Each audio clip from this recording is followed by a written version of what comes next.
Hey guys, welcome back to part 2 of this character design session. Today we're going to be finishing up the line work for the weapons.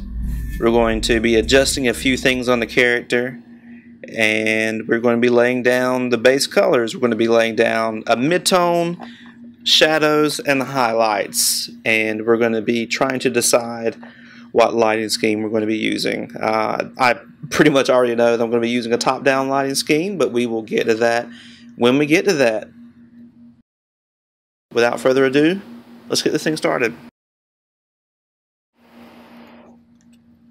Okay, we're going to start off with the weapons. Let me get everything a little more fleshed out and bring that design for them to a higher finish. I'm going to show you a little trick that I use here from time to time. And there it goes. I create a straight line, put it on a separate layer, and set the opacity down, and that line is basically there to help me keep everything straight. It's really easy when you're doing something sort of mechanical or industrial like this, especially at an angle, to make the form start to warp and bend as your hand moves down the object while you're drawing it, and that straight line just helps you keep everything in order.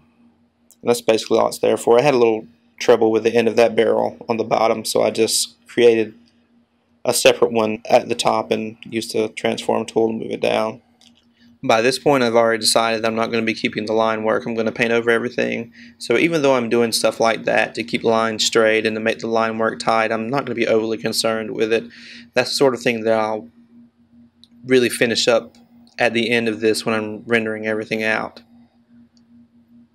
That hand, it was a little slender, the fingers, and the hand was a bit small, and I knew that. But I just wanted to get the basic shape down. I know I could come back later with the transform tool and make it a little bit larger. I just wanted to get the line work for these weapons down while I had it fresh in my head.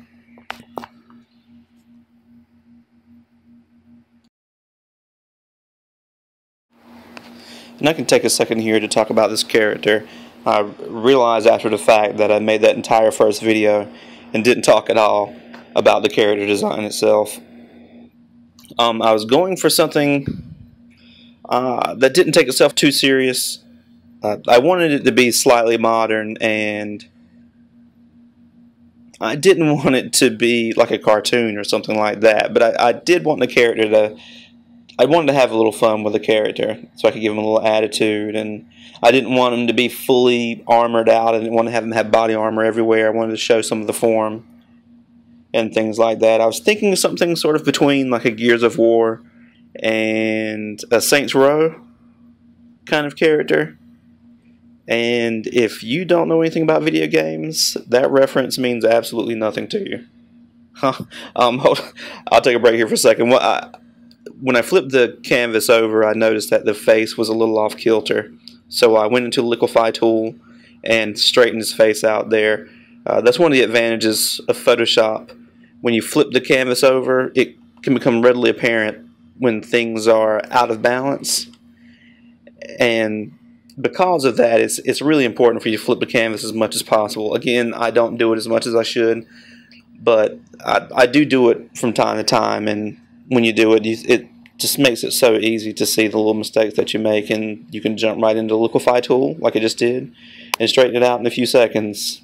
In other instances, it might be a little quicker for you to just actually erase it and redraw it. Of course, that's up to you. Back to the character. What would be a better example?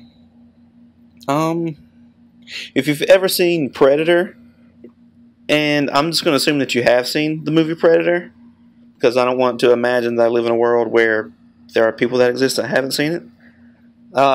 There's this really ridiculous character, really larger than life, played by Jesse Ventura. I don't remember the character in the movie's name.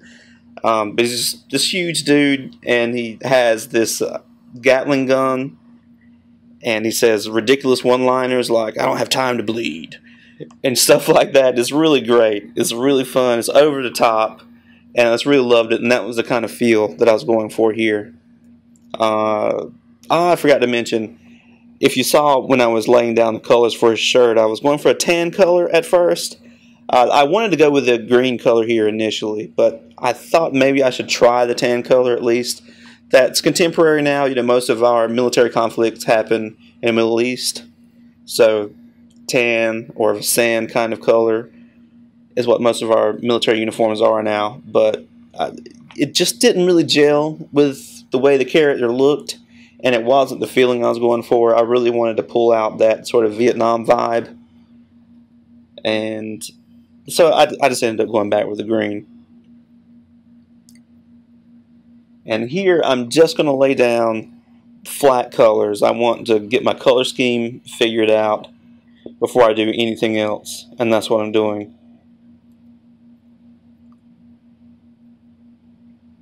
Want to get everything down so that I can see what I might need to change.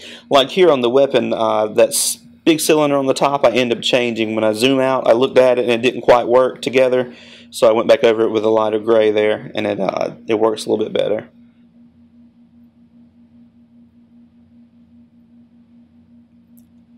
That cigar, when I zoomed out, or you can see it here really, you see the little opening on that scope on the back of that weapon? The end of the cigar and that opening create a tangent, and a tangent is when you have two objects that butt up against each other that aren't on the same plane, and it just doesn't look right. That may sound complicated. It's not complicated. When you look at it and you see a little hole behind it, it just doesn't, it gives you a weird feeling when you're looking at it. And that's a tangent. That's something that those are things that line up that mess up the flow of the picture. And I end up fixing that later. I noticed it right away once I colored that cigar in. And when I start laying down some of the shadows on the weapons, I get rid of it. I just fill that part in and get rid of that part of the design. This is the part that's really fun. The hardest part, getting down the design and the line work, is already done. So now we're just rendering things out. We can kind of go on autopilot and start rendering the stuff out. And it really starts bringing it to life once you bring those shadows and highlights together. The shadows and the highlights I'm using right now, they won't be the darkest darks and they won't be the lightest lights, because again, that's not what I'm going for here. I'm trying to figure out my lighting scheme, where the core shadows are going to be, where the lighting is going to be, and then once I have that done, then I can start really detailing and really pulling that figure out. This is where I would get myself in trouble a lot when I first started doing this. You really need to go over the entire figure and put this basic lighting scheme down on everything before you start spending a lot of time in rendering something out. It would be so easy for me, especially with a face, to start really digging into that and trying to render it out, because I like to draw faces, and because of that I have this tendency to go back to the face and spend the most time there and try to bring it to a very high polish, and you should not do that. You should not spend a ton of time on any aspect of your piece until you have everything laid down, or you're going to pay for it later. You're going to get to a point that you have one part really highly rendered and other parts not, and you're going to get to that point that you decide that you really need to change something up, and you're going to have wasted all that time.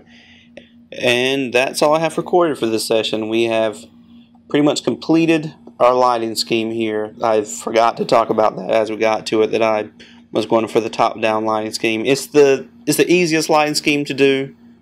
It's the easiest for the eye to pick apart and to read.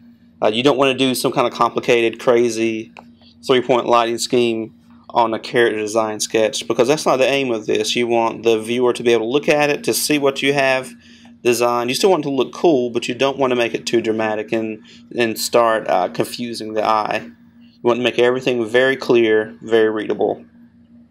And that's what we're going for. In the next video, we're going to be rendering. We're going to be bringing things to a much higher polish, and we're going to start getting rid of the lines.